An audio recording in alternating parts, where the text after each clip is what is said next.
Hi friends, welcome back to sports dictator channel. IPL 2024లో Sunrisers Hyderabad విదేశీ players కేటగిరీలో చాలా ప్లానింగ్గా చాలామంది ప్లేయర్స్ని అయితే కొనింది. అండ్ రీసెంట్గా ఈ ఒక్క టీంలోనే ముగ్గురు కెప్టెన్స్ అయ్యారు. అది ఎలాగో చూద్దాం. SRH fans and IPL fans వీడియోని లైక్ చేయండి అండ్ సబ్స్క్రైబ్ చేసుకోండి. ఎస్ఆర్హెచ్కు ఎవరు కెప్టెన్ ఉంటే బాగుంటుందో కామెంట్ అయితే ప్రతి ఒక్కరు చేయండి. అండ్ మన వీడియోలోకి వెళ్ళినట్లయితే సన్ రైజర్స్ హైదరాబాద్కి లాస్ట్ సీజన్లో ఐడెన్ మార్కరమ్ కెప్టెన్గా చేశాడు. And Aiden Markram South Africa team కూడా కెప్టెన్గా ఉన్నాడు. అండ్ సన్ రైజర్స్ మనకు అక్కడైతే SRH team south Africa T20 లీగ్లో కూడా ఇతనే కెప్టెన్. సో అదేవిధంగా ఈసారి కొన్నటువంటి 20,50,00,000 పెట్టుకున్న ప్యాట్ కమిన్స్, సో ఇతను కూడా ఒక కెప్టెన్, ఆస్ట్రేలియా టీం కెప్టెన్ ఇతను.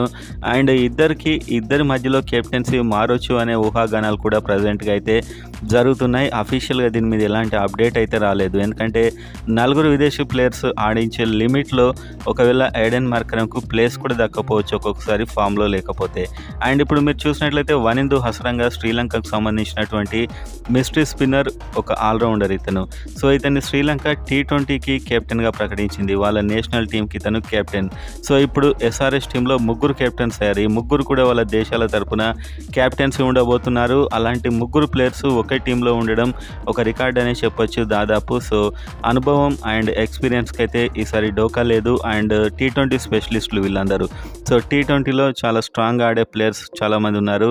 చూడాలి సార్ ఎలా ఉంటుంది అనేది. సో ఇందులో కెప్టెన్ ఎవరుంటే బాగుంటుంది అనుకుంటున్నారు అనేది కామెంట్ అయితే చేయండి.